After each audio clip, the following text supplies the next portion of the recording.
Friends எல்லாரும் எப்படி இருக்கீங்க? இந்த லாஸ்ட்டாக விளையாடின இந்த ஐபிஎல் ஃபைனல் மேட்ச்சில் பாருங்கள், நம்ம நண்பர் ஒருத்தர் 729 பாயிண்ட் எடுத்துருக்காருங்க. சரிங்களா? இவர் பாருங்கள், ரெண்டு பிளேயர் மட்டும் தான் மிஸ் பண்ணியிருக்காரு. ஆனால் இவர் சொல்லக்கூடிய ஒரே ஒரு டிப்ஸ் என்னன்னா, நரேன் வந்து கண்டிப்பாக வருவார் அப்படின்னு எனக்கு தெரிஞ்சிருச்சு. நான் கேரண்டி அதனால் நரேன் கேப்டன் கொடுத்துட்டேன். வைசி மட்டும் மாற்றி ட்ரை பண்ணேன். நெக்ஸ்ட் பார்த்தீங்கன்னா, அவர் சொல்லக்கூடிய பாயிண்ட்டு ரொம்ப ரொம்ப முக்கியமான பாயிண்ட்டு, இது நோட் பண்ணிக்கோங்க. இப்போ நம்ம ஒரு 10 டீம் வந்து 59 ரூபான்னு போடுறோம்னா 590 ரூபா வந்து இன்வெஸ்ட் பண்ணிடுறோம். ஸோ இப்போ நம்ம 590 ரூபாய் காசு போட்டுமே டீம் உள்ளார் அப்படின்னு சொல்லிட்டு பிளேயர் வந்து இந்த பிளேயர் எடுக்கலாம், இல்லை வேற பிளேயர் ரொட்டேஷன் பண்ணலாம் சொல்லிட்டு ஒரு ஃபியர் வந்துடுது. இதே வந்து நம்ம என்ட்ரி பண்ணாமல் டீம் கிரியேட் பண்ணுறப்போ ஃபியர்லெஸ்ஸாக வந்து நம்ம டீம் கிரியேட் பண்ண முடியுது நம்மளால அப்படின்னு சொல்கிறாரு. ஸோ மேபி நீங்கள் வந்து ஃபஸ்ட்டு டீமை கிரியேட் பண்ணிடுங்க, அதுக்கப்புறமா கூட நீங்கள் ஜாயின் பண்ணுறோம் கண்டஸ்டில் ஜாயின் பண்ணி பாருங்கள். ஏன்னா அவர் சொல்லக்கூடிய பாயிண்ட் வந்து உண்மைதான். சப்போஸ் நம்ம 20 டீம் போகணும்னு ஆசையில் 20 டீம் வந்து மொத்தமாக கிரியேட் பண்ணி என்ட்ரி பண்ணி விட்டுருவோம். லைனப்ஸ்க்கு அப்புறம் வந்து டீம் எப்படி போகிறது என்ன அப்படின்னு சொல்லிட்டு கன்ஃபியூஷன் ஆகுது இல்லைங்களா? அவர் சொல்லக்கூடிய பாயிண்ட் வந்து அதுதான்.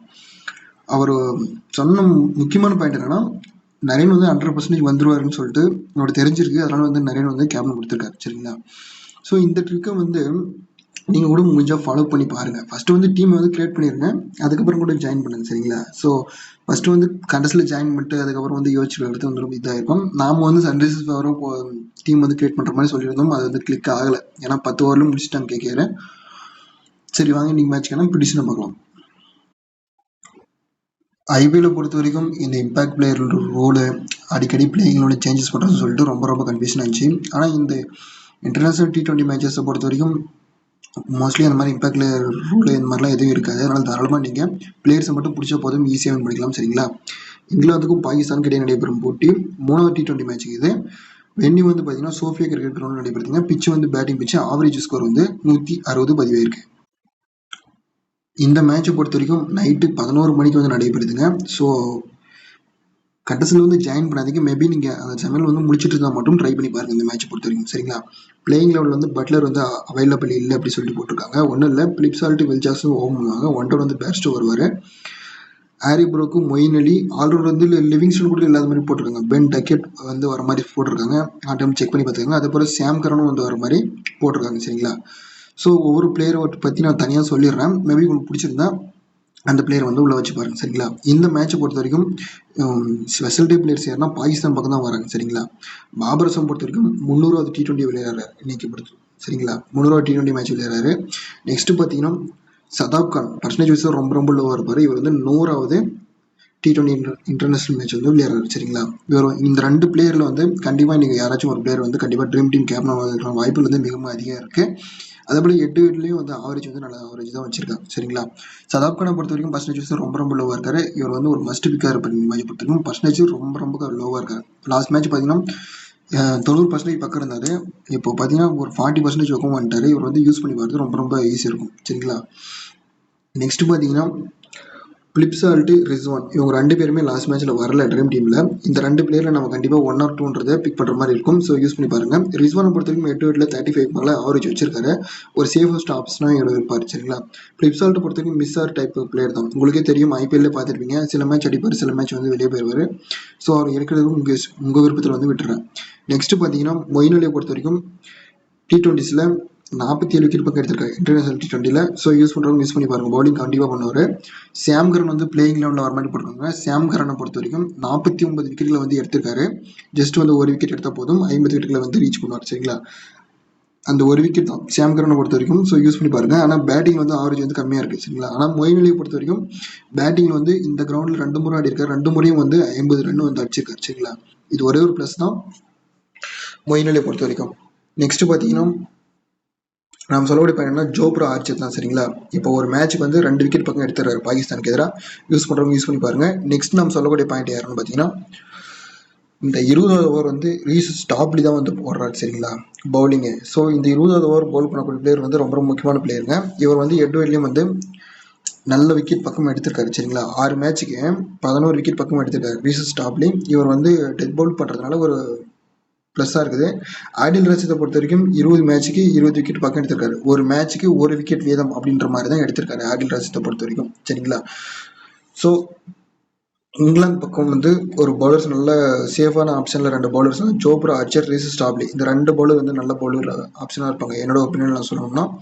நெக்ஸ்ட் பார்த்தீங்கன்னா வில்ஜாக்ஸை பொறுத்த வரைக்கும் நான் சொல்கிறேன், வில்ஜாக்ஸ் பொறுத்த வரைக்கும் நின்றுட்டாருன்னா வந்து அதிக ரன் அடிச்சிருப்பாரு. இந்த ஆர்சிபி பக்கம் கூட பார்த்தீங்கன்னா தெரியும், கம்மி பாலுக்கு அதிக ரன் அடிச்சார். அந்த மாதிரி பிளேயர் தான். ஆனால் இப்போ பிளேயிங் லெவலில் வந்து சேஞ்சஸ் பண்ணுறதுனால கண்டிப்பாக புதுசாக வரக்கூடிய பிளேயர்ஸ் வந்து ஆடுறதுக்கான வாய்ப்புகள் வந்து குறைவு. ஆனால் இவர் டச் இருக்கிறதுனால இவர் வந்து சேஃபான ஆப்ஷனாக பிக் பண்ணிக்கலாம். பேர்ஸ்டோவை பொறுத்த வரைக்கும் இவர் வந்து ஹெட் டு ஹெட் ஆவரேஜ் வந்து போராக இருக்குதுங்க. அதே போல் வென்யூல ஆவரேஜ் போராக இருக்குது. இவர் வந்து ட்ராப் பண்ணி பாருங்க. பேர்ஸ்டோ பொறுத்த வரைக்கும் ஃபார்மில் இல்லாத மாதிரி தெரியுது. நெக்ஸ்ட் பார்த்தீங்கன்னா சேம் ஆய்வு வந்து பிளேயிங் லெவலில் இல்லாத மாதிரி காட்டுறாங்க. நசீம் ஷா வந்து வர மாதிரி போட்டுருக்காங்க பாகிஸ்தான் பக்கம். ஆன் டைமில் செக் பண்ணி பார்க்காங்க. மேபி சேம் ஆய்வு வந்து பிளேயிங் லெவலில் இருந்தாருன்னு இவர் வந்து பிக் பண்ணிக்காங்க ஃப்ரெண்ட்ஸ். ஏன்னா இப்போ டெல்லி பக்கம் வந்து மெகருக்கு வந்து விளையாடினார் பார்த்தீங்களா, கம்மி பாலுக்கு அதிக ரன் சொல்லிட்டு, அந்த மாதிரி ஒரு கெப்பாசிட்டியான பிளேயர். பாபர் அசம் ரிஸ்வாம்னா கூட 50 ரன் அடிக்கிறதுக்கு வந்து கொஞ்ச நேரம் டைம் எடுத்துப்பாங்க. ஆனால் இவர் வந்து ஒரு 4-5 ஓவருக்குள்ளே அடிச்சிருவார் டக்குன்னு சடசடன்னு. அதனால இவர் வந்து யூஸ் பண்ணி பாருங்க பிளேயிங் லெவலில் இருந்தால். சேம் ஆய்ப்பு வந்து பர்சன்டேஜ் லோவாக இருப்பார். ட்ரை பண்ணி பாருங்க.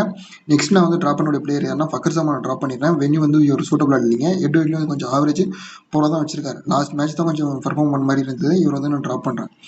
நெக்ஸ்ட் பார்த்தீங்கன்னா இதே பாகிஸ்தான் பக்கம் ஒரு 2 பிளேயர்ஸ் இருக்காங்க சரிங்களா. பவுலிங்கில் நல்ல விக்கெட் தான் எடுத்திருக்காங்க. இவங்களை வந்து யூஸ் பண்ணி பாருங்க. ஹாரிஸ் ராஃப் எனக்கு வந்து ரொம்ப ரொம்ப பிடிச்ச பவுலருங்க அவர். ஏன்னா நான் வந்து ஒரு முறை கிராண்ட் லீக்ல உள்ள போகிறதுக்கான ரீசன் பார்த்தீங்கன்னா, ஒரு டைம் பாபர் அசம் கேப்டனாகவும் ராஃபும் வந்து வைஸ் கேப்டனாகவும் கொடுத்துருந்தேன். அந்த டீமில் வந்து கிராண்ட் லீக் வந்து முன்னாடி போயிடுச்சு சரிங்களா. அன்னைக்கு வந்து ஒரு 2 பிளேயர் பக்கம் மிஸ் ஆகிட்டாங்க. இல்லைன்னா அன்றைக்கே அந்த கிராண்ட் லீக் வின் ஆயிருக்கும். ஆனால் இவங்க 2 பேருமே எனக்கு ரொம்ப பிடிக்கும் பாகிஸ்தான் பக்கம் சரிங்களா. இந்த மேட்ச் வந்து ஃபெசிலிட்டி பிளேயர்ஸ்னா அதே பாபர் அசாமும் சதாப் கான் தான் வராங்க. யூஸ் பண்ணி பாருங்க. கண்டிப்பாக இது 2 பேரில் சிஆர்விசின்றது பாஸ் ஆயிரும் சரிங்களா இன்னைக்கு. நெக்ஸ்ட் பார்த்தீங்கன்னா ஹாரிஸ் ராஃப் வந்து நான் சொல்ல மறந்துட்டேன். என்னன்னா 12 மேட்ச்ல 18 விக்கெட் பக்கம் எடுத்திருக்காரு சரிங்களா. நல்ல ஒரு பவுலர் தான். பாகிஸ்தான் பக்கம் பிக் பண்ணுறவங்க பிக் பண்ணிக்காங்க. நெக்ஸ்ட் பார்த்தீங்கன்னா முகமது அமீரை பொறுத்த வரைக்கும் எட்விட்லேருந்து ஆவரேஜ் வந்து போகிறதா வச்சிருக்காரு. ஆனால் பவர் பிளேயர் பார்த்தீங்கன்னா 2 ஓவர் பக்கம் இவர் தான் பவுல் பண்ணுவார். அதையும் நான் மென்ஷன் பண்ணிக்கிறேன். நெக்ஸ்ட் பார்த்தீங்கன்னா அஃப்ரிடியை பொறுத்த வரைக்கும் ஒரு பவுலர் மட்டும் இல்லைங்க, ஒரு ஆல்ரவுண்டர் மாதிரி. சப்போஸ் பாகிஸ்தான் பக்கம் டாப் ஆர்டர் ஃபுல்லாக காலியாச்சுன்னா அவர் நின்று பேட்டிங் ஆடுவார். அதே போல் ஜோர்டானும் அதே மாதிரி தான். இங்கிலாந்து பக்கம் ஃபுல்லாக அவுட் ஆகிட்டாங்கன்னா ஜோர்டானும் நின்று அடிப்பார். ஸோ இந்த 2 பேரும் பார்த்தீங்கன்னா பவுலர்ஸ் மட்டும் இல்லைங்க, ஒரு ஆல்ரவுண்டர் ஆப்ஷன் மாதிரி இவங்க 2 பேரும் சரிங்களா. இமாது வசீமை பொறுத்த வரைக்கும் நான் ட்ராப் பண்ணுறேன் இந்த மேட்ச் பொறுத்த வரைக்கும். என்ன ரீசன் பார்த்தீங்கன்னா, இந்த மேட்ச் 99 இன்னிங்ஸ் ஆடுறாரு. மேபி அடுத்த மேட்ச் வந்து 100வது இன்னிங்ஸ் ஆடுறப்ப நல்ல ஒரு பர்ஃபார்ம் வரும்னு நினைக்கிறேன். ஸோ இமாது வசீம் வந்து இந்த மேட்சை பொறுத்த வரைக்கும் ட்ராப் பண்ணுறேன் சரிங்களா. நான் எப்பவுமே வீடியோ சொல்கிற மாதிரி பர்சன்டேஜஸ் அதிகமாக அந்த 6 பிளேயர்ஸை காட்டிடுறேன். ஸோ அந்த 6 பிளேயரும் வந்து டீமுக்குள்ள வச்சுட்டு போகாதீங்க. அந்த பிளேயரில் யாராச்சும் ஒரு பிளேயர் மேலே ரிஸ்க் எடுத்து பாருங்க சரிங்களா. வாங்க அந்த 6 பிளேயர் யாருன்னு சொல்லிட்டு வாங்க பார்க்கலாம். நம்ம எப்பவுமே சொல்கிற மாதிரி தான், இந்த 6 பிளேயருமே சேம் ஒரே டீமில் வந்து யூஸ் பண்ணாதீங்க சரிங்களா. இது ஒரே ஒரு சின்ன ட்ரிக். இது வந்து உங்களுக்காக தான் சொல்கிறேன். இது ஒரு சின்ன ட்ரிக். இந்த மாதிரி வராது. ஸோ இதில் தான் பிளேயர் வந்து மிஸ்டேக் ஆகும். அந்த பிளேயர் பார்த்து ரிமூவ் பண்ணிக்காங்க சரிங்களா. நான் வந்து ஃபக்கர் ஜமான் ட்ராப் பண்ணுறேன் இந்த மேட்சை பொறுத்த வரைக்கும். நெக்ஸ்ட் பார்த்தீங்கன்னா இந்த 3 பேரில் ஒரு பிளேயர் மேலே ரிஸ்க் எடுத்து பார்க்குறேன் சரிங்களா. சப்போஸ் உங்களுக்கு ஏதாச்சும் ஒரு பிளேயர் வந்து ஃப்ளாப் ஆகிற மாதிரி தெரிஞ்சுன்னா நீங்கள் கமெண்ட் செக்ஷனில் சொல்லிட்டு போங்க சரிங்களா. அதே போல் நெக்ஸ்ட் நம்ம சொல்லக்கூடிய பாயிண்ட் என்னன்னா, இந்த ஃபைனல் மேட்சை பொறுத்த வரைக்கும் நாம் சொன்னதுக்கு டோட்டலாக வந்து ஆப்போசிட்டாக நடந்துருச்சு. அன்சப்ஸ்கிரைப் பண்ணிட்டு போயிருவீங்களோன்னு சொல்லிட்டு எதிர்பார்த்தேன். ஏன்னா அந்த அளவுக்கு வந்து ஒஸ்ட்டாக போயிடுச்சு. அந்த ப்ரெடிஷன் வந்து மாறிடுச்சு. ஏன்னா நம்ம சன்ரைஸ் ஃபேவரட்டாக கொடுக்குறப்போ ஆப்போசிட்டாக நடந்துருச்சு. ஆனால் நம்ம நண்பர்கள் யாருமே வந்து அந்த மாதிரி எதுவும் பண்ணல சரிங்களா. நம்மளுக்கு வந்து தொடர்ந்து சப்போர்ட் தான் கொடுக்குறீங்க. முடிஞ்ச அளவுக்கு நானும் எஃபர்ட் போட்டு தான் ஃப்ரெண்ட்ஸ் கொடுக்குறேன். ஸோ நம்ம சேனலுக்கு வந்து தொடர்ந்து ஆதரவு கொடுத்த நண்பர்கள் எல்லாருக்கும் மிகப்பெரிய நன்றி தெரிவிச்சுக்கொண்டு அடுத்த ஒரு நல்ல வீடியோ சந்திக்கிறேன். ஸோ டீமை பொறுத்த வரைக்கும் நல்லா ஓப்பன் சாய்ஸை வந்து எடுங்க சரிங்களா. நல்ல பிளேயரை வந்து நல்ல பிளேயர் வந்து நிறைய இருக்காங்க. அந்த மாதிரி பிளேயருக்கு வந்து வாய்ப்பு கொடுத்து பாருங்க. அதே போல் நம்ம பர்சன்டேஜ் லோ பிளேயர்ஸ் வந்து எப்படி எடுக்கிறதுன்னு சொல்லி கொடுத்துருக்கேன். அந்த மெத்தட் வந்து யூஸ் பண்ணி பாருங்க. அதே போல் லைனப்ஸ் வந்ததுக்கு அப்புறமா வந்து கண்டஸ்ட்டில் ஜாயின் பண்ணுங்க சரிங்களா. ஏன்னா தூங்கிட்டீங்கன்னா வேஸ்ட்டாக போயிடும் கண்டஸ்ட் ஜாயின் பண்ணி. ஸோ 11 மணி மேட்ச்ன்றப்போ கொஞ்சம் முடிச்சுட்டு இருந்தீங்கன்னா மட்டும் ப்ளே பண்ணி பாருங்கள். ஸோ தேங்க்ஸ் ஃபார் வாட்சிங்.